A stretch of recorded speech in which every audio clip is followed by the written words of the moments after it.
mis hermanos, que el Señor les bendiga.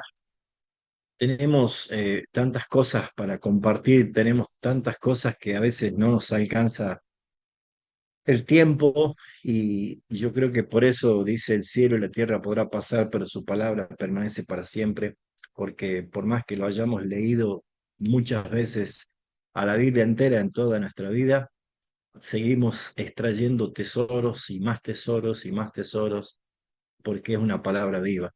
Y eso es lo que hace la diferencia de cualquier otro libro. La palabra es viva. Y por esa razón, mis hermanos, que la convocatoria de hoy, esta reunión virtual que tenemos hoy, es para considerar algo que no es secundario, que no es opcional, que no es periférico a la vida cristiana. Y se trata justamente del celo santo de los siervos de Dios. O sea, otra vez haciendo énfasis, cuando digo siervo de Dios, no estoy hablando únicamente de pastores y líderes, sino de todos los que hemos sido salvados para servir al Señor. Porque a veces nuestra mirada piramidal nos hace pensar que únicamente siervos del Señor son los que han sido llamados a servir en algún ministerio dentro de la iglesia. Pero Pablo en Romanos 6 no dice eso, sino que todos los que hemos sido libertados del pecado, de la esclavitud del pecado, fuimos hechos siervos del Señor. Y, y este celo santo es importante despertarlo en nosotros mismos porque vivimos en una época, mis hermanos, donde los valores que antes eran claros, hoy están siendo relativizados, donde se ridiculiza la santidad. Hablar de ser santo es pensar que somos santurrones y debemos entender también nosotros, hermanos, que eh, se ha empezado a normalizar el pecado, se cuestiona la autoridad de la palabra de Dios y frente a todo esto, la iglesia puede reaccionar de dos maneras, que es importante que lo entendamos. Es acomodarnos para no incomodar o despertarnos y recuperar el fervor que nace justamente de amar a Cristo y por sobre todas las cosas, mis hermanos.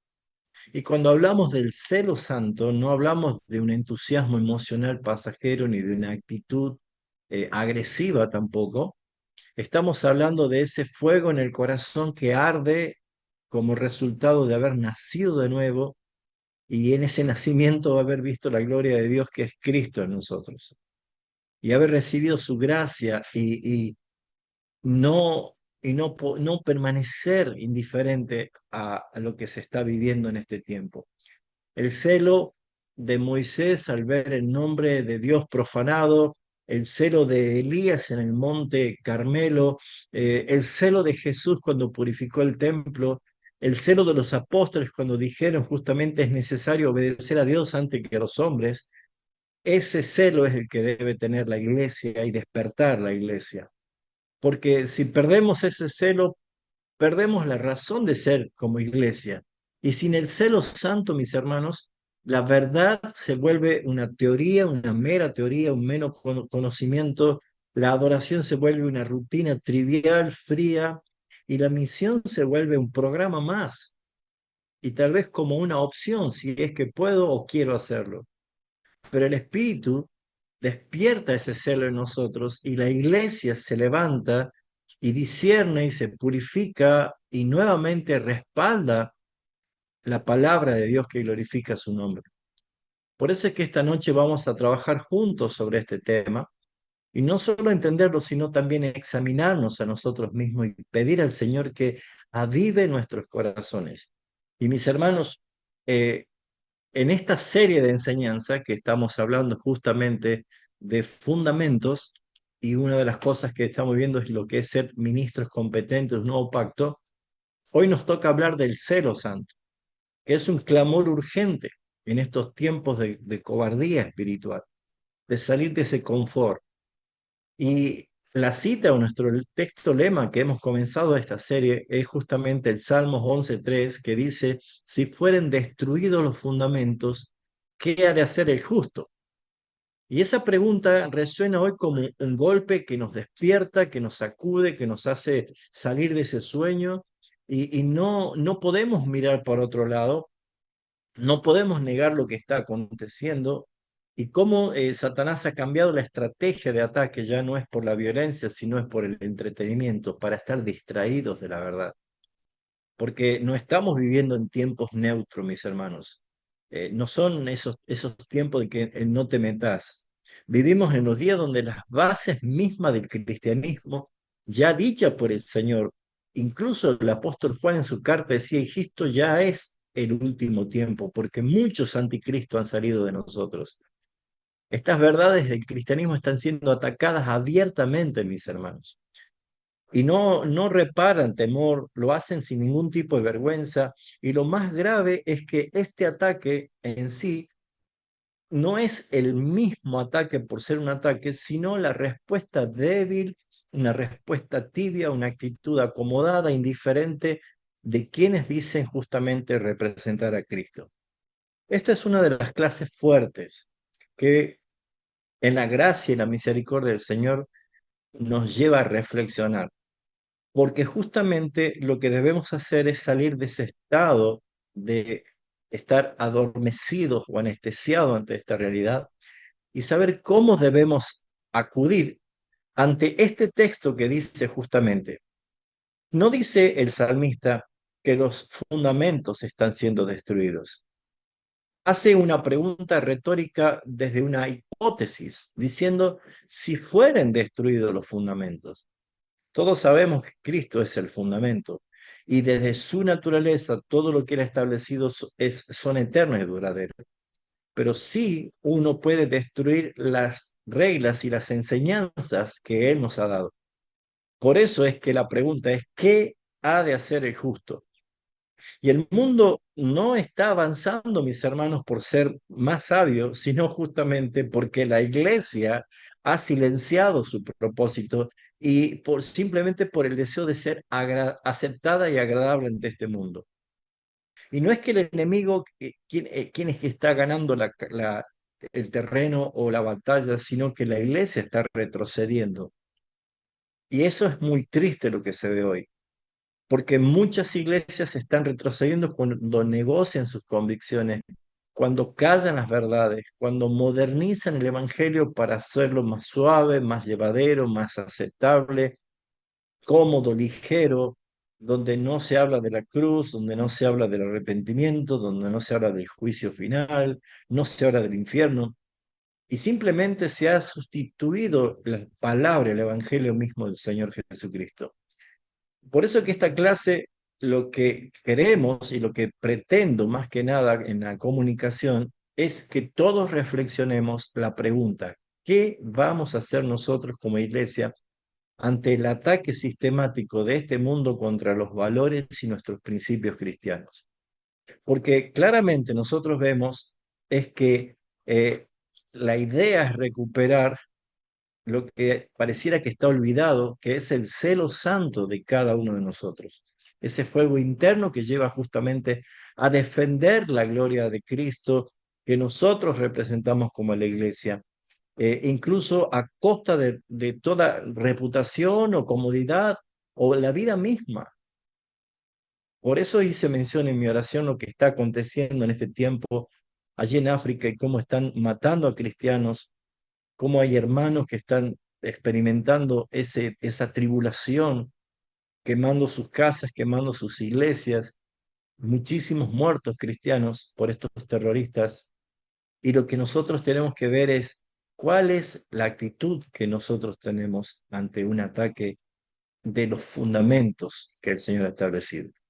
Por eso es que el Salmo 11.3, si lo vemos desde una perspectiva bíblica y exegética, vemos nosotros que David no está escribiendo poesía sentimental, está denunciando una decadencia real. Y dice los fundamentos morales, los fundamentos espirituales, doctrinales del pueblo estaban siendo socavados, y cuando él habla de fundamentos, se refiere al orden en que Dios estableció las cosas y que las ha revelado en su palabra. Ustedes habrán visto de que ningún libro de la Biblia está siendo atacado más que el Génesis, porque allí en el Génesis Dios revela todo lo que puso como fundamento. Dios como creador, no como un golpe del Big Bang o dos partículas que explotaron y se crearon todo de la nada. Dios establece el gobierno sobre todas las cosas creadas. Dios creó al hombre y no una evolución del mono. Dios creó al hombre y a la mujer y no un tercer sexo, un cuarto sexo y cuántas desviaciones pueden tener en la mente de las personas de pensar que hay otra multiplicación de sexos. Los fundamentos del matrimonio, los fundamentos de la familia, todos esos fundamentos están siendo atacados. Por esas razones que nosotros hablamos de la verdad, de la justicia, de la santidad, del temor de Dios, de la autoridad de la palabra, como estos fundamentos que están bajo ataque. Por ejemplo, la escritura, la autoridad de la escritura naturalmente hoy está siendo relativizada. Hay quienes dicen no existe la verdad absoluta, pero o sea, ya hay una contradicción porque está afirmando una verdad absoluta. Entonces, vemos que la autoridad de las escrituras está siendo puesta en juicio y están sacándola. Históricamente, la educación en el mundo, las universidades y las escuelas siempre han estado basadas en los pilares de la educación cristiana y bíblica, pero han empezado a sacarla porque han empezado a poner justamente la idea de la relatividad, que no es original, que no es absoluto, sino que es relativo. La santidad es reemplazada por el entretenimiento, mis hermanos. Hoy vale más tener gente entretenida que cargar su propia cruz y negarse a sí mismo. La predicación expositiva de la palabra da lugar hoy a charlas motivacionales, solamente coachados y entrenados para hablar y decir cosas simplemente para llevar a la motivación. La disciplina eclesial hoy es vista como un abuso. La exclusividad de Cristo es llamada intolerancia o fanatismo para muchos. La cruz es suavizada para no incomodar, entonces hoy en día hay que reemplazar, ya no hablemos de pecado, hablemos de error. El arrepentimiento es reemplazado por la autoayuda, entonces ustedes van a empezar a hablar o van a escuchar hablar de sanidad interior y que hay que buscar cuál ha sido el problema que está en tu vida no resuelto. Mis hermanos, empezamos a ver muchas de estas cosas que lamentablemente muchos cristianos dicen amén y aceptan cualquier cosa que se les dice. ¿Qué ha de hacer el justo? Esa es la palabra, esa es la pregunta. Porque la pregunta no es si los fundamentos están siendo destruidos. Eso es evidente que están siendo atacados, pero la pregunta es, ¿qué va a hacer el justo mientras esto ocurra? ¿Contempla? ¿Se adapta? ¿Se silencia? ¿No te interesa? David no propone la huida a esto, porque si ustedes ven el Salmo 11, justamente comienza diciendo, en Jehová he confiado, ¿cómo decís a mi alma que escape al monte cual ave? No, le está diciendo, no voy a huir, no voy a dejar esto. Aunque haya ataque, aunque haya una amenaza permanente, porque dice, los malos tienen sus arcos y disponen las saetas y las cuerdas, y dice, están ocultos para saetar a los rectos de corazón. Por eso es que está mostrando justamente que huir, callar, mirar para otro lado, no es justamente la esencia del cristiano, sino su afirmación en Dios para resistir. En el Señor he confiado, en Jehová he puesto mi confianza, en Cristo he confiado. El justo no abandona el muro, no entierra la verdad, no negocia. Sabe que aunque los fundamentos tiemblen, Dios permanece en su trono, porque así lo dice el versículo 4. Jehová está en su santo templo, Jehová tiene en el cielo su trono, y los ojos ven y sus párpados examinan a los hijos de los hombres. Esa es la esencia del justo, saber que Dios reina por sobre todas las cosas, aún en medio de este ataque. Entonces, hablar de esto es necesario y por eso es responder qué es el celo santo. Porque cuando hablamos de celo, naturalmente nosotros inmediatamente lo llevamos al plano de nuestra naturaleza caída. ¿Cuántos matrimonios se han deshecho por los celos? ¿Cuántas relaciones se han roto por los celos? ¿Cuántas familias se han dividido por los celos? Que ha comprado un carro nuevo, que tiene una casa nueva, que tiene un mejor pasar, entonces yo ahora tengo celos. Hasta se han creado canciones románticas el cantante argentino, español Perales decía, yo sé que tienes celos de mi guitarra, y los celos parecieran ser como se transforma como algo negativo, y que cuando es carnal es negativo, mis hermanos, porque justamente está el celo santo de Dios como un atributo comunicable para nosotros, porque Dios es un Dios celoso, pero está el celo carnal, el celo que es profano, el celo que es caído, la cual la Escritura dice que los pone como una de las manifestaciones de la carne en Gálatas capítulo 5. ¿Qué es el celo santo? Y el celo santo no es un enojo humano, no es energía temperamental, no es una pasión emocional sin discernimiento. El celo santo es una virtud espiritual o un atributo comunicable de Dios, es un reflejo del celo de Dios mismo, porque justamente Éxodo 34:14, Dios dice de sí mismo, Jehová, cuyo nombre es celoso, es Dios celoso. El celo de Dios es su amor perfecto por su gloria. Por eso es que es interesante ver que el celo es darle el sentido de pertenencia a algo que valoro mucho. No permite que su nombre sea tomado en vano, ni su verdad diluida, ni su adoración mezclada con la idolatría. Por eso es que Dios es un Dios celoso. Y cuando el Espíritu Santo transforma el corazón del creyente, lo que hace es depositar dentro de él ese mismo fuego, un amor que no soporta ver deshonrado el nombre de Cristo. Esto, mis hermanos, es esencial, es importante tenerlo en cuenta. ¿Por qué, mis hermanos? Porque hay tantas cosas que nosotros no nos damos cuenta, pero si vamos a una definición precisa de qué es el celo en sí mismo, el celo en términos se describe como una pasión intensa por algo que consideramos valioso. Si yo estoy poniendo mis celos en cualquier cosa que no es Cristo, es un celo pecaminoso.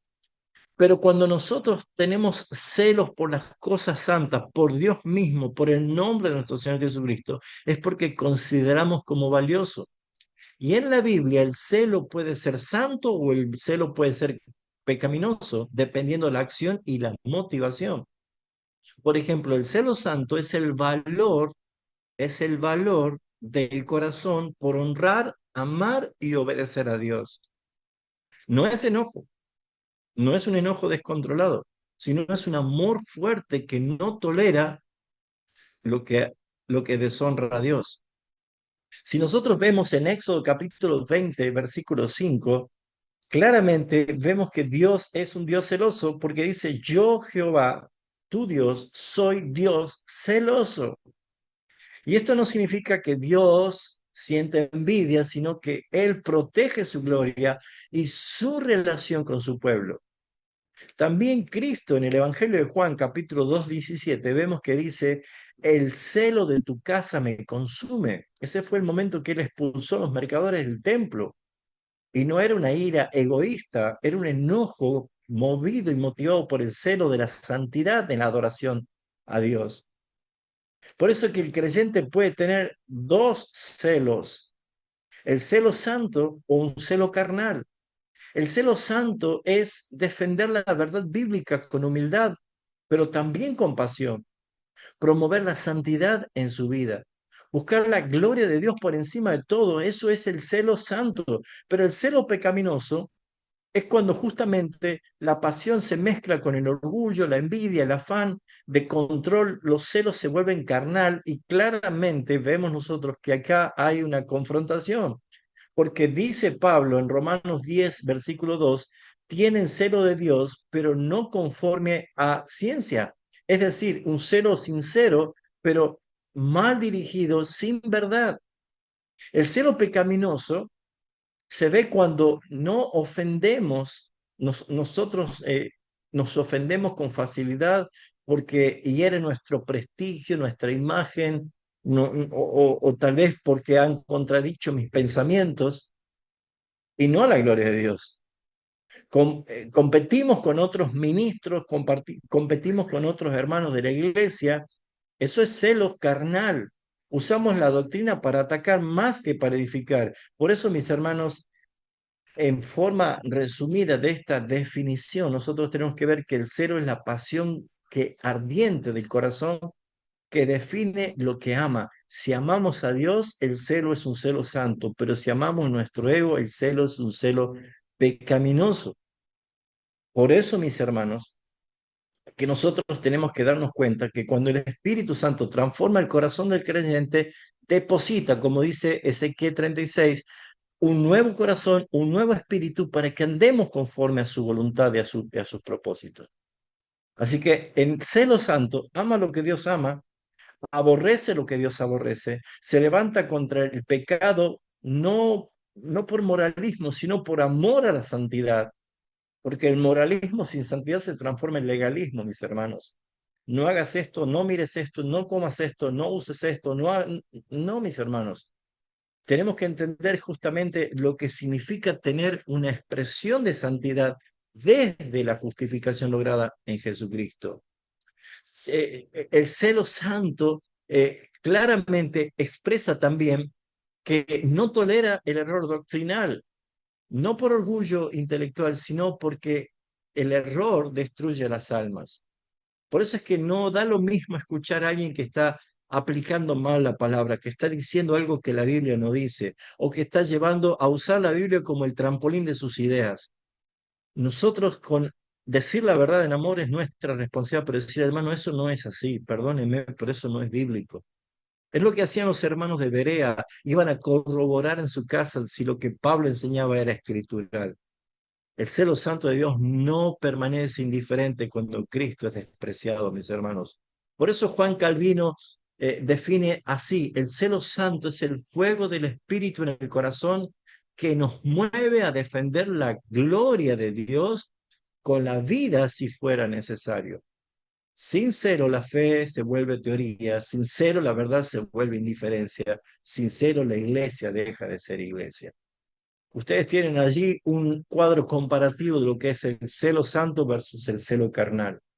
Y naturalmente vemos nosotros que lo que motiva es totalmente diferente. El celo santo nace del espíritu, pero el celo carnal nace de nuestro propio ego, es la naturaleza caída.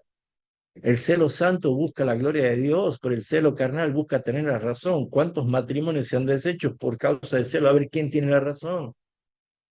El celo santo es humilde, paciente y firme, pero sin embargo el celo carnal es orgulloso, es agresivo, es jactancioso. El celo santo de Dios defiende la verdad, pero el celo carnal defiende posiciones personales. El celo santo edifica y el celo carnal destruye. Creo que todos entendemos esto, no hace falta explicarlo demasiado porque nuestra propia naturaleza batalla contra las cosas santas y las cosas profanas. Nosotros naturalmente tenemos una batalla espiritual y mi principal enemigo soy yo mismo, mis hermanos. Por eso es que el hombre puede tener celo y estar equivocado, como Pablo lo ha hecho justamente referencia en Hechos 22:3 y lo que hemos recitado en Romanos capítulo 10, versículo 2. Por eso es que el celo santo no es un fanatismo, mis hermanos.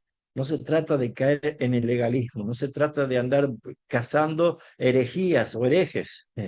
No se trata de eso. El celo santo tiene forma de cruz.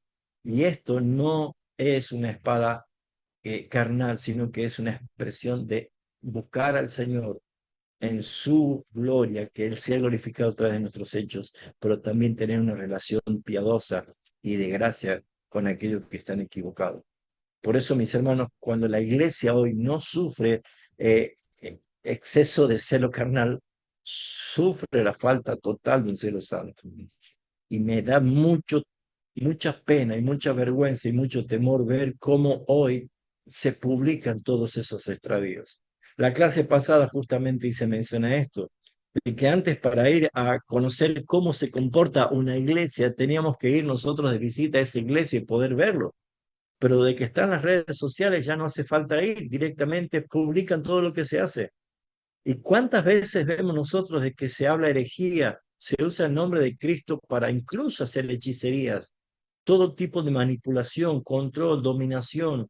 La gente solamente sale entretenida o motivada emocionalmente, pero nunca edificada por la palabra del Señor. Se dicen cristianos, pero no hablan de Cristo. Se dicen bíblicos, pero no abren la Biblia.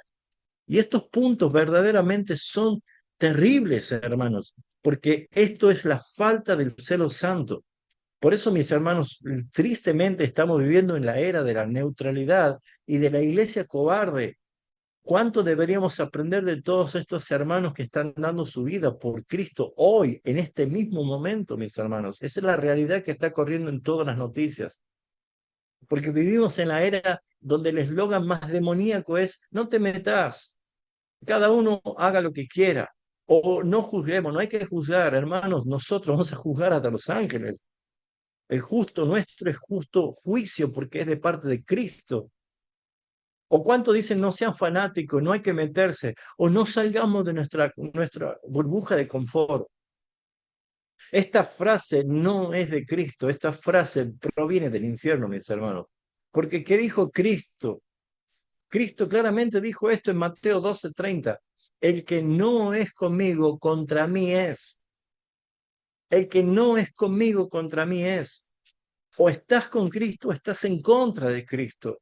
No hay neutralidad, no hay tibieza, no hay empate, no hay términos medios, no hay grises en este acto.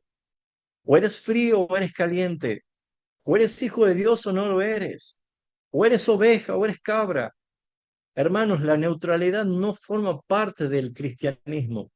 Debes hablar, debes defender la verdad. Y aunque Jesús advirtió y dijo que muchos nos llevarán a las cárceles o hasta las muertes, o seremos perseguidos o vituperados por causa de su nombre, ¿cuánto más entendiendo esta verdad?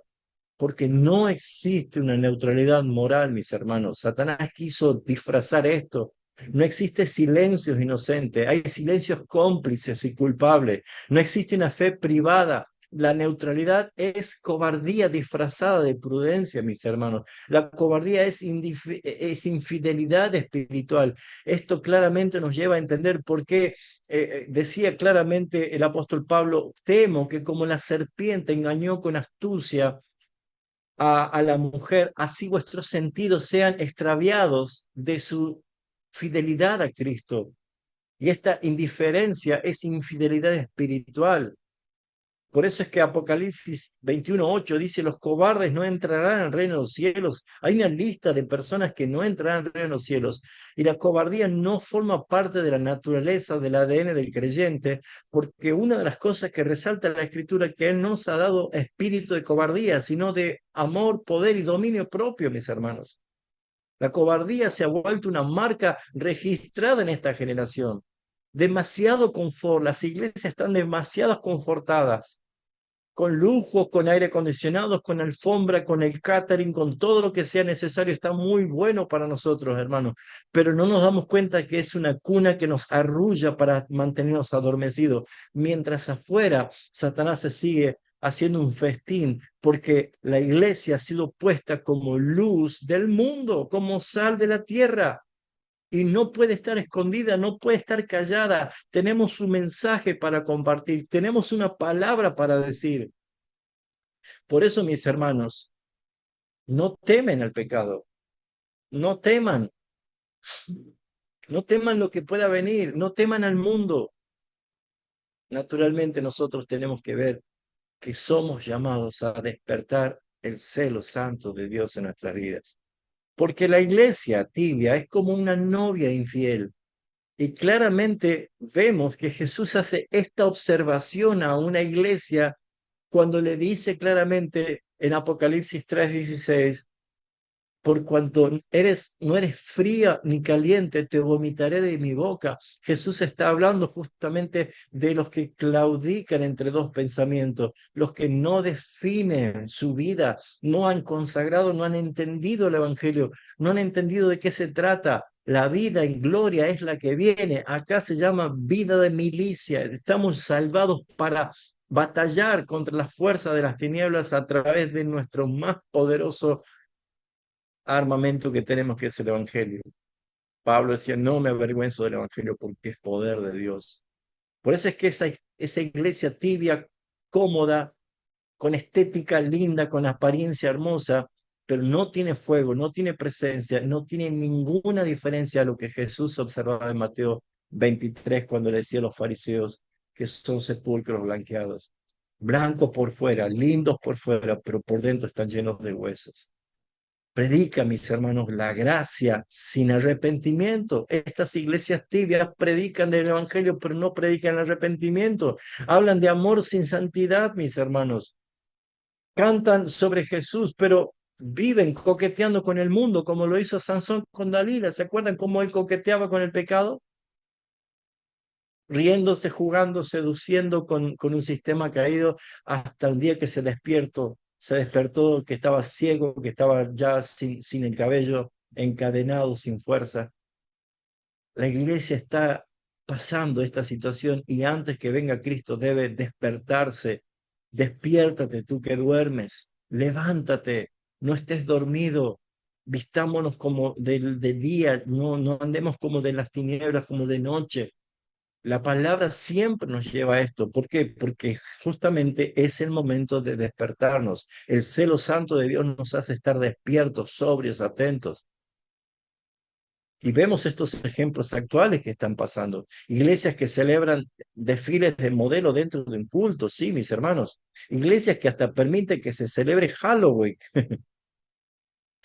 Ministerios que promueven terapia emocional en lugar de arrepentimiento, mis hermanos. Se llama una clínica emocional. Púlpitos que evitan hablar del infierno para no espantar, así que la gente solamente está satisfaciendo la comezón de oír, escuchan solamente lo que quieren oír. Líderes que bendicen lo que Dios condena. Sí, mis hermanos, ese pragmatismo se ha metido entre la iglesia para ganar aprobación pública. Terminan diciendo amén a lo que Dios no dice amén. Pastores que abrazan movimientos anticristianos para parecer amorosos, hermanos. No se conformen a este siglo, sean transformados por la renovación de vuestro entendimiento. Hay iglesias que imitan el entretenimiento mundano para atraer gente. ¿Dónde vio usted que para evangelizar hay que vestirse de payaso, de títeres, de mimos, de hacer murga, de hacer circos, campeonatos y torneos de deporte? Puede parecer muy lindo, pero no me lo imagino el apóstol Pedro en el día de Pentecostés diciendo, espere, me voy a pintar de mimo para salir a hacer unas pantomimas. No, mis hermanos, el mensaje fue claro, crudo. Ustedes son culpables de haber crucificado. Vemos nosotros que ellos dicen, compungidos de corazón. Le decían, varones hermanos, ¿qué haremos? Y Pedro le dijo, arrepentíos y creed en el Evangelio. Esa es la palabra. No necesitamos darle ninguna ayuda al Evangelio porque es poder de Dios. No necesitamos nosotros, hermanos, maquillar el mensaje. La palabra es viva y es eficaz. No necesita de nuestra ayuda. Nosotros tenemos que ser fieles, obedientes a la palabra del Señor, porque Cristo no murió para que su iglesia fuera popular, sino para que su iglesia sea santa, sin mancha y sin arrugas, como dice Efesios capítulo 5. No nos olvidemos de todos los mártires, mártires en todas las épocas. El valor que la iglesia ha olvidado, pensar que nosotros somos la última Coca-Cola en el desierto, pensar que somos nosotros los exclusivos y nos hemos olvidado que claramente el Evangelio no avanzó por conferencias, por bandas populares, por redes sociales, avanzó con el camino de sangre de mártires, hermanos. Jesús se puso de pie para recibir al primer mártir de la iglesia, Esteban, que murió apedreado, y él dijo mirando los cielos, ve los cielos abiertos y a Cristo, al Señor parado. Él murió predicando, los religiosos lo apedreaban, y él dijo, Padre, Padre, no le tomes en cuenta este pecado. Policarpio enfrentó la hoguera sin negar a Cristo. Ignacio de Antioquía, mis hermanos, fue devorado por leones. Los valdenses murieron por preservar las escrituras. Los hugonotes también fueron perseguidos por resistir, por no rendir su fe. Los reformadores, ¿cuántos reformadores? Juan Hus, ¿cuántos reformadores en distintas épocas? Y lo que estamos viendo en África y lo que vemos en hermanos en lugares que se prohíbe el evangelio, cuántos mártires. Estos hombres no murieron por un capricho, no murieron por una mentira, murieron porque creían que Cristo vale más que la vida. El celo santo nos lleva a ver el tesoro y donde esté tu tesoro, allí estará tu corazón. Y hoy, mis hermanos, muchos pueden soportar tal vez muchas cosas, pero no pueden soportar perder amistades o que te saquen, te eliminen de un grupo de WhatsApp o que pierdas tus amistades o que te expulsen de un trabajo o que pierdas seguidores por causa de Cristo. Fíjense en ustedes a dónde ha llegado la trivialidad. El cristiano moderno requiere coronas, pero sin cruz. Quiere gloria, pero sin sufrimiento. Quiere un cielo sin renuncia. Y esto, mis hermanos, no puede ser así, porque claramente Cristo dijo en Marcos 8:34, si alguno quiere venir en pos de mí, niéguese a sí mismo, tome su cruz y sígame. No es arrastrado, no es llevado violentamente, no es llevado por la fuerza, es una decisión voluntaria después que hemos sido regenerados. ¿Qué vas a hacer ya que fuiste regenerado? ¿Vas a obedecer? Pues Él te ha mostrado el camino. ¿Quieres seguirme? Pues niégate a ti mismo. Toma tu cruz y sígueme. Porque Jesús, él no escatimó ser igual a Dios como cosa que aferrarse. Él se negó a sí mismo. Él tomó la cruz y Él fue en obediencia al Padre. Sígueme, dijo Jesús. Por eso él no dijo, tome su comodidad y sígame. Él no dijo, tome su buena reputación y sígame. La cruz no es un adorno, es el precio del discipulado y es donde el celo santo solamente puede producir este amén que sale de tu boca ahora. Solamente el celo santo. Hermanos, cuando alguien ofende a alguien de tu familia, uno reacciona, pero cuando alguien hace burla de nuestro Salvador, muchos se callan. ¿Por qué si alguien ofende a tu partido político, reaccionan? O si alguien habla mal de tu club preferido deportivo, se enojan, se molestan. ¿Por qué ante las cosas del Señor no es igual? Porque donde esté tu tesoro, allí estará tu corazón. Dios se ha dado a conocer a través de las Escrituras.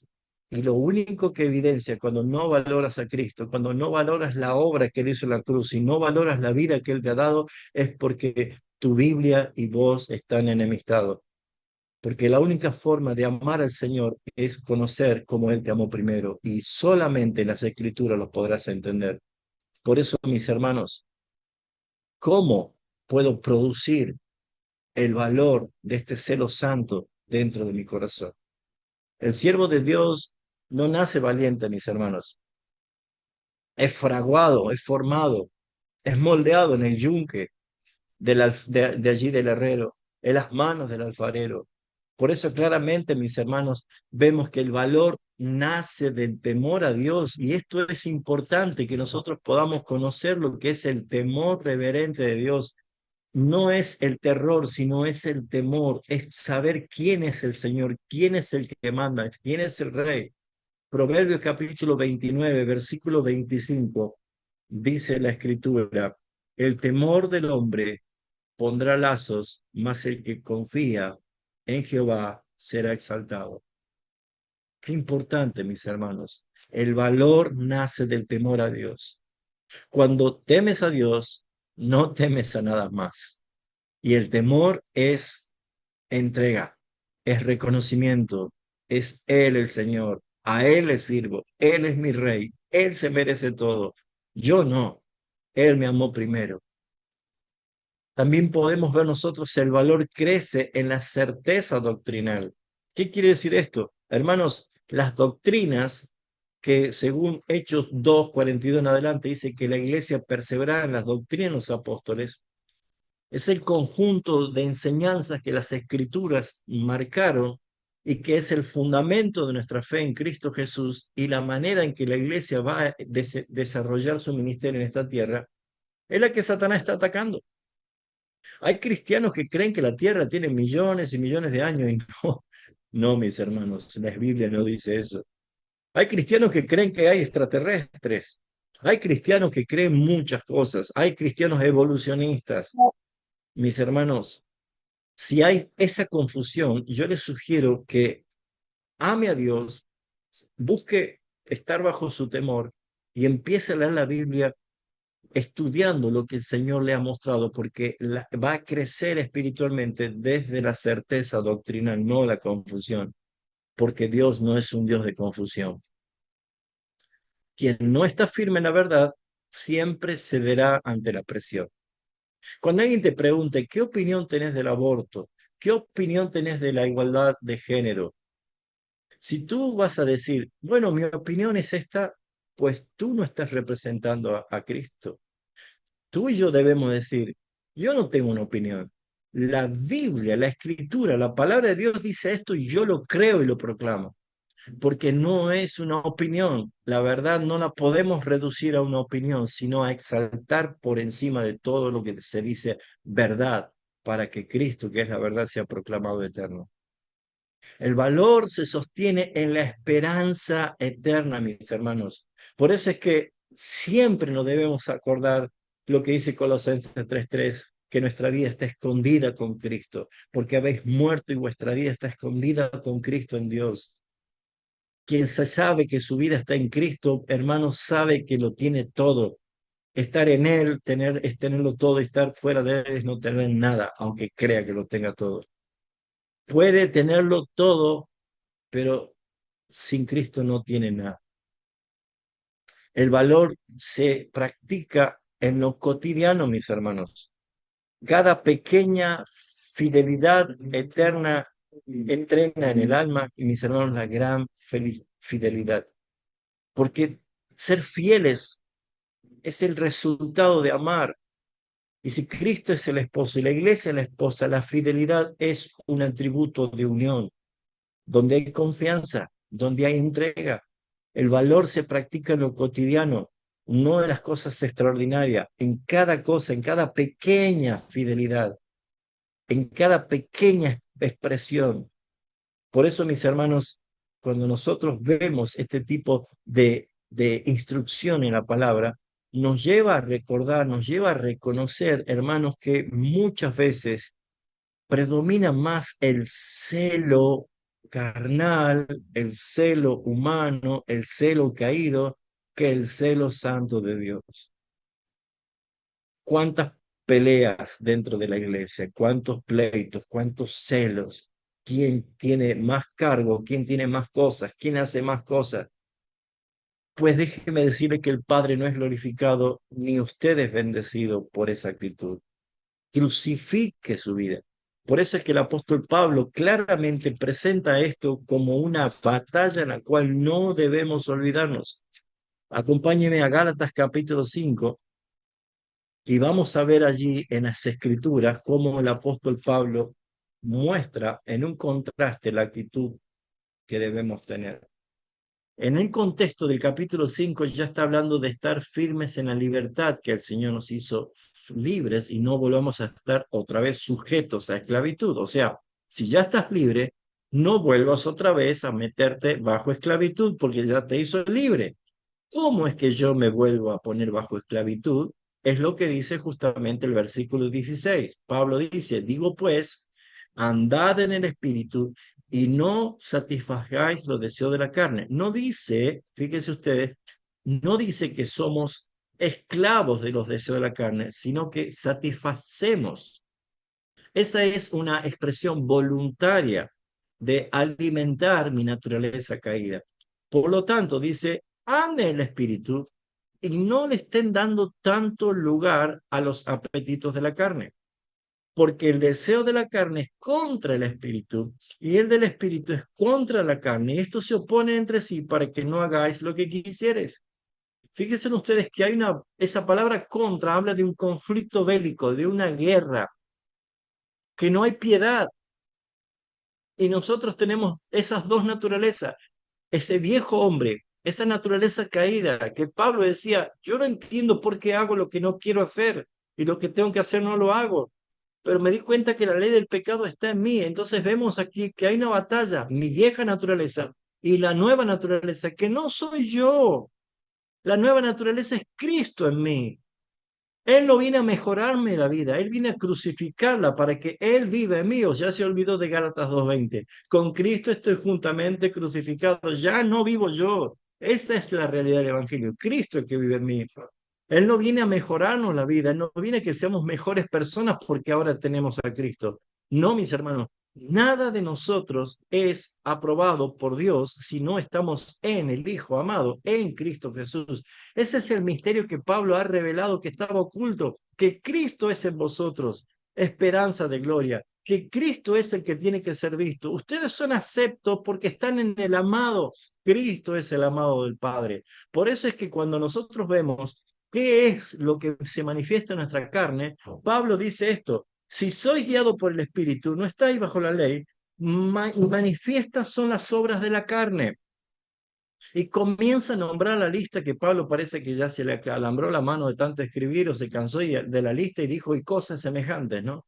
Pero comienza diciendo adulterio, fornicación, inmundicia, lascivia, todo lo que es pecados sexuales, idolatría, hechicería, enemistades, pleitos, y aquí aparece celos, iras, contiendas, disensiones, herejías, envidias, homicidios, borracheras, orgías, cosas semejantes a estas acerca de las cuales os amonesto, que ya os lo he dicho antes, que los que practican tales cosas no heredarán el reino de Dios. Más, ahí viene el contraste, el fruto, no los frutos, el fruto singular. ¿Por qué? Porque el fruto del Espíritu es Cristo. Es Cristo. Cristo es amor.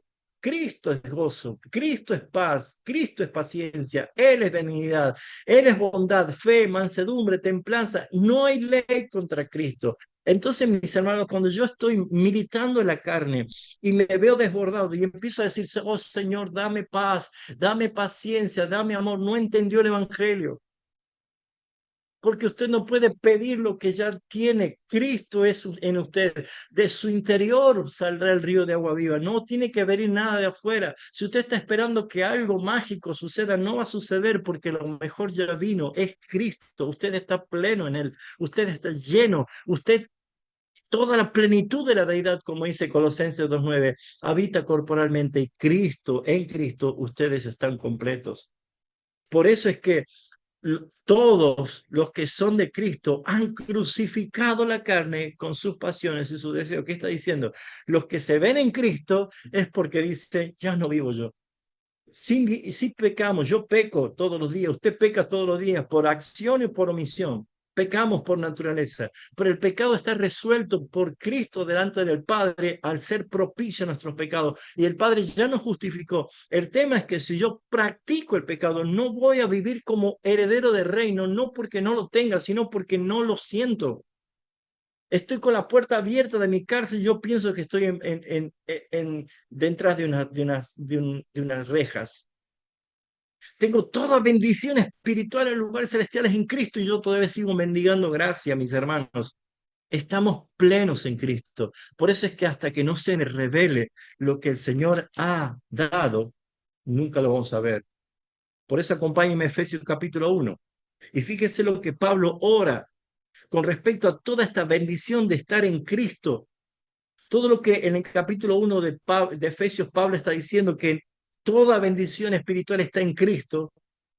Pablo ora lo siguiente, versículo 15, por esta causa, yo habiendo oído de vuestra fe en el Señor Jesús y de vuestro amor para con todos los santos, no ceso de dar gracias por vosotros, haciendo memoria de vosotros en mis oraciones. Pablo dice, ¿saben que estoy orando todos los días por ustedes? ¿Qué cosa? Que el Dios del cielo, de nuestro Señor Jesucristo, el Padre de gloria, les dé espíritu de sabiduría y revelación en el conocimiento de Él. ¿Cómo lo logramos? Alumbrando los ojos de vuestro entendimiento para que sepáis, hermanos, si yo no tengo luz, no veo. Cuando Él alumbra los ojos de mi entendimiento, entonces me doy cuenta, para que sepáis cuál es la esperanza que Él os ha llamado. Y escuche, y cuáles las riquezas de la gloria de su herencia, los santos. Y sigue, ¿Y cuál es la supereminente grandeza de su poder para con nosotros, los que creemos según en la operación del poder de su fuerza, la cual operó en Cristo, resucitándole de los muertos y sentándoles a la diestra en lugares celestiales? Hermanos, el Evangelio consiste en darte cuenta de lo que ya somos, lo que ya tenemos, pero el tema es que yo no oro como Pablo diciendo, Señor, alumbra los ojos de mi entendimiento para que se me ilumine tu palabra y me dé cuenta de lo que ya poseo, lo que ya tengo, lo que ya soy. ¿O cuántas veces leyó Romanos 8:1? Ahora pues ninguna condenación hay para los que están en Cristo Jesús. O Romanos 5:1, justificados pues por la fe tenemos paz para con Dios.